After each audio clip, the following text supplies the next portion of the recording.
देश के सबसे चर्चित और दौलतमंद सिंधिया राजघराने की तकरीबन 40,000 करोड़ रुपए की संपत्ति का झगड़ा अब सुलझने की ओर बढ़ रहा है। ग्वालियर हाईकोर्ट ने इस मामले में बड़ा फैसला सुनाया है। कोर्ट ने सभी पक्षों से इस विवाद को सुलझाने के लिए 90 दिन की मोहलत दी है और ये सभी पक्ष जाने माने नेता हैं, यानी कि केंद्रीय मंत्री ज्योतिरादित्य सिंधिया और उनकी तीनों बुआ यानी कि वसुंधरा राजे, यशोधरा राजे और उषा राजे। इन सभी के बीच संपत्ति के बंटवारे का मुकदमा कोर्ट कचहरी में कई सालों से चल रहा है। क्या है संपत्ति का ये बड़ा पुराना विवाद, सब कुछ जानिए इस रिपोर्ट में।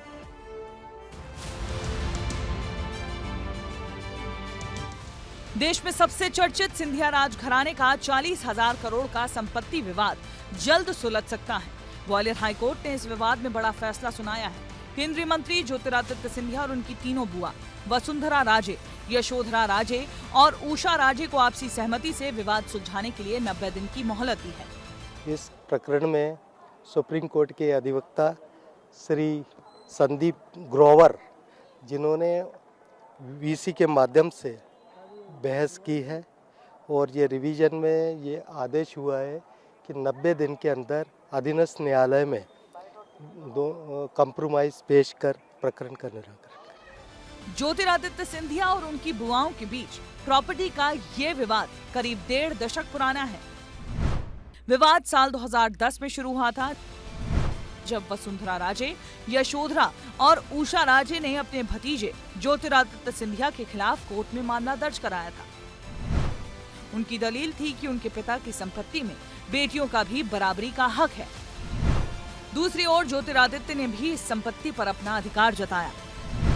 शुरुआत में ये मामला जिला अदालत में चला, लेकिन साल 2017 में ये ग्वालियर हाई कोर्ट पहुंचा था, जहां इसे सिविल रिवीजन के रूप में देखा जा रहा था। लेकिन अब इसे बुआ भतीजा आपसी समझाइश से खत्म करने के लिए तैयार हो गए हैं। इसके आधार पर उन्होंने सिविल रिवीजन वापस ले ली।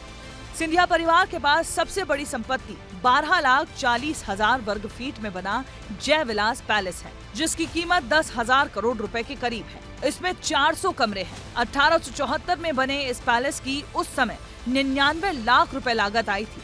आजादी के समय सिंधिया परिवार के पास 100 से ज्यादा कंपनियों में शेयर थे। ग्वालियर में जय विलास पैलेस परिसर, शिवपुरी में माधव विलास पैलेस, हैप्पी विलास पैलेस और जॉर्ज कैसल जैसी संपत्तियां थी। उज्जैन में कालियादेह पैलेस भी है। वहीं दिल्ली में ग्वालियर हाउस, राजपुर रोड का एक प्लॉट और सिंधिया मिल है। पुणे में पद्मा विलास पैलेस, वाराणसी में सिंधिया घाट और गोवा में विठोबा मंदिर जैसी संपत्तियां हैं। जिवाजी राव और राजमाता विजयराजे सिंधिया की 5 संतानें हैं, जिसमें से 3 बहनें अपना हिस्सा मांग रही हैं। माधवराव सिंधिया जो राजमाता के इकलौते पुत्र हैं, जो ग्वालियर के महाराज बने और राजनेता भी थे। फिर पद्मावती राजे जो पहली पुत्री रहीं, जिन्होंने त्रिपुरा के महाराज से शादी की। उषा राजे दूसरी पुत्री हैं, जिन्होंने संपत्ति में हिस्सा मांगा है। उन्होंने नेपाल के राणा घराने में शादी की है। वसुंधरा राजे उनकी तीसरी पुत्री हैं और राजस्थान की पूर्व मुख्यमंत्री भी हैं। ये भी अपने हक के लिए लड़ रही हैं। और यशोधरा राजे उनकी चौथी पुत्री हैं, जो राजनीति में सक्रिय हैं। वो मध्य प्रदेश सरकार में मंत्री भी रही हैं। फिर है ज्योतिरादित्य सिंधिया, जो माधवराव सिंधिया के बेटे हैं और जिवाजी राव के पोते हैं। सिंधिया घराने के संपत्ति विवाद के दावे में कुल 28 पक्षकार बनाए गए हैं। इनमें सिंधिया परिवार की 13 ट्रस्ट भी शामिल हैं, जिनके नाम करोड़ों की संपत्तियां दर्ज हैं।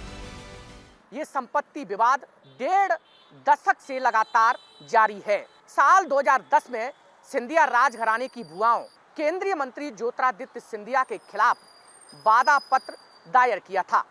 इसके बाद ज्योतिरादित्य सिंधिया ने भी इनके खिलाफ दावा पेश किया था। कैमरामैन संजय चंदेल के साथ अनिल गौर, विस्तार न्यूज। तो आपको बता दें कि सिंधिया राजघराना देश का वो सबसे संपन्न राजघराना है, जिसका कोई ना कोई सदस्य सैकड़ों सालों से किसी न किसी रूप में सत्ता में लगातार बना रहा है। और यही वजह है कि इस घराने की अरबों रुपयों की दौलत अब तक बची है और वक्त आने पर खूब बढ़ी भी है। मगर बड़ी संपत्ति अपने साथ बड़े बड़े विवाद भी लाती है। इसी झगड़े परिवार में भाई बहनों और अब उनकी संतानों के बीच भी चल रहे हैं। उम्मीद कम है कि सालों से चल रहा विवाद इतना जल्दी सुलझ पाएगा।